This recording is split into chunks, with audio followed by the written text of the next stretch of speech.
જિલ્લાના નવરચિત વાઘવેલ તાલુકાના માલઈડાળી ગામે નલ સે જલ યોજનાના ધજાગરા ઉડતા જોવા મળી રહ્યા છે। સરકાર દ્વારા કરોડો રૂપિયાના ખર્ચે પાઇપલાઇન તો નાખવામાં આવી હતી, પરંતુ ભીલિયા, તાડના મોવાડા અને ઊંટની પાળ જેવા પરા વિસ્તારોમાં નળ સુધી પાણી પહોંચ્યું જ નથી। પરિણામ એવું છે કે ભર ઉનાળે સ્થાનિક રહીશો જીવના જોખમે ઊંડા સમ પર ચડીને દોરડા વડે પાણી ખેંચવા માટે મજબૂર બન્યા છે।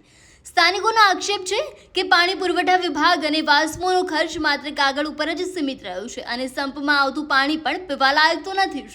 તંત્રની ઘોર બેદરકારીને કારણે અંતરિયાળ વિસ્તારના લોકોને પાણી માટે દૂર દૂર સુધી ભટકવું પડી રહ્યું છે। શું નામ છે બેન? મંજુલાબેન। મંજુલાબેન, આ કયો વિસ્તાર છે અને કેટલા સમયથી આવી રીતે પાણી ભરી રહ્યા છે? 7 વર્ષથી પણ સાહેબ પાણી ભરી ભરી જ અમે હરણ થઈ ગયો।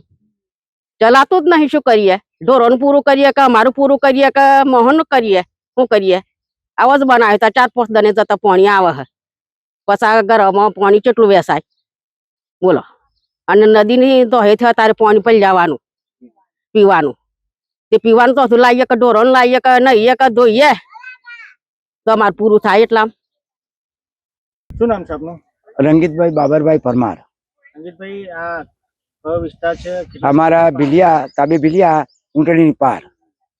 આ ઊંટણી પારમાં આ તે 6 થી 7 વર્ષથી હમણાં પાણીનો પ્રશ્ન બહુ નડે છે, બરાબર છે સાહેબ? આ પબ્લિક અને સરપંચ હોય કોઈ બી ગમે હોય, આજે કરી આલું કાલે કરી આલું, આ એમને ને અમારું પબ્લિક આગળ મરે છે। કેટલા ઘરો આ વિસ્તારમાં આવે? આ લગભગ 40 થી 50 ઘર હોય। આ 50 ઘરમાં આ નર નાખી દીધા, બધું વાળી દીધું। કુવામાં હોય તો વેળામાં આવે, અહીં નાખ્યું, આ ડોલે ડોલે કનેક્શન આલ્યો, આ આલ્યું તે આલ્યું, આજે આવી ગયું કાલે આવી ગયું, એમ કર્યામાં વર્ષો વીતી ગયો। આપણે તો ભાગી ચૂક્યા, આપણે ચો જઈએ પાણી ભરવા, બરાબર હે? હવે બધા એમ કે કાલે બનાવી દઈશું, આમ કરી દઈશું, તેમ કરી દઈશું। અમારું પબ્લિક કેટલું હેરાન થાય છે। અમે અમારા જયદીપભાઈ નું પીઓ સાહેબ ને એવા કરે એ ખરું। શું નામ છે આપનું? પરમાર ભૂપેન્દ્રભાઈ બાબરભાઈ। ભૂપેન્દ્રભાઈ, માલકેના કયા વિસ્તારોમાં પાણીની સમસ્યા? માલિંટાળી બારિયા ભાગના પેટાપરા, તાડના મોવાડા, જેહા બારિયા, ઊંટણીની પાર અને ભીલિયા, બરોબર। અમે પાણીની રજૂઆતો વારંવાર કરીએ, ક્યાંય વાસ્મોમાં કરીએ, પુરવઠામાં કરીએ, બરોબર। પાણી પણ હમણાં સમયસર મળી શકતું નથી। વાસ્મોની લાઈન કેટલા વર્ષ પહેલા નાખી હતી? કમસે કમ 5 થી 6 વર્ષ થયો। એમાં પાણી આવતું? પહેલા આવતું હતું, હવે પાણી આવતું નથી। છેલ્લા 2 વર્ષથી પાણીનો બહુ પ્રશ્ન અમારો ઉભો થયો છે। ઉનાળામાં પાણી નથી આવતું, કેવા વિસ્તારના લોકો શું કરે? પાણીનો વલેખો મારી મારીને અમે આજુબાજુ કઈ હેન્ડપંપ તો નહીં પાણી રહેતું તળમાં, પણ આમથી આમ બોર કોકડા ચાલુ હોય તો અમે પાણી આમથી આમ ભરી લાવીએ। અમારા જાનવરને પીવડાવીએ, અમે પોતે પીએ। નાવા ધોવા માટેની બહુ તબલો અમને બહુ ઊભી સમસ્યાઓ થઈ અમારે, બરોબર।